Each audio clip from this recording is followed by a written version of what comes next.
I believe if my lawyer were here, he would ask me to, because the case has been referred to the prosecutor. Special prosecutor. The special prosecutor. Yeah, but I mean, we just want to know, did it come to your attention? No, of course. We dealt with the, with the whole, okay, there is a smart borrowing debt management behind the scheme, okay, which is not being discussed. Of course, I understand why. It's to do with peacekeeping funds. Ghana has been doing peacekeeping since time immemorial, Congo, right? And we are known, maybe besides Pakistan and Canada, to be one of the top peacekeeping. These countries ring-fence the proceeds from the peacekeeping force to protect their troops with better gear, right? And also to be able to discharge their duties responsibly. So the context is this. We didn't even have aircrafts. They were old ones. So in ring-fencing the revenue, the same way we ring-fence airport tax, NPS, port dues, and others to support NPS, which is part of, we ring-fence, the peacekeeping funds. And realize that immediately you ring-fence, then you see, like ESLA and others, the power, of those funds. So we did a spreadsheet in 3 parts. The amount that will go to peacekeeping, priority, operations. Operations, okay.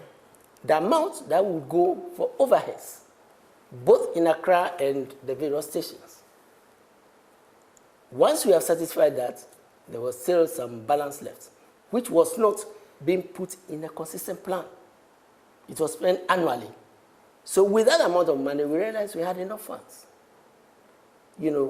to buy military gear, including aircrafts, to improve the efficiency and protect our troops better. This is a contest, right? As far as the Ministry of Finance and what, you did about, yes. In this well, yes, I'm part of the administration, but I'm just explaining to complement, Okay. So I hear about maintenance. What happened to the structure? Because remember I said that we catered for operations. I hear about, the aircraft not being maintained properly and whatever, short landing and what.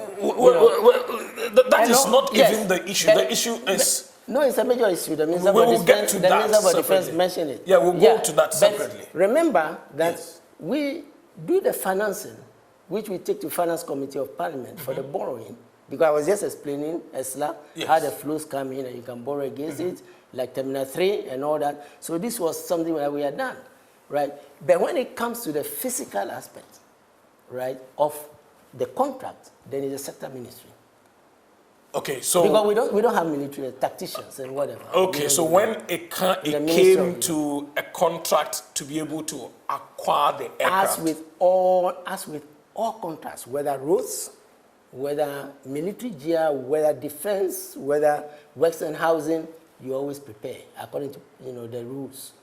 Finance, the finance agreement. So the finance agreement is what you work on? The works contract, Ministry of Defense... Did you ever see the finance agreement between Ghana and Airbus? No, we didn't do the finance agreement with Airbus. Okay. The finance agreement was with the banks that provided the borrowing. The banks that are supposed to provide the borrowing. Airbus was providing the aircraft. It's just like Sinopec. Okay. So yours was to see to the due diligence and ensure that we are getting value for money. Yes, of course. To make sure that yes, and to make sure that yes, that's a whole finance, anything to do with financing. But when it comes to the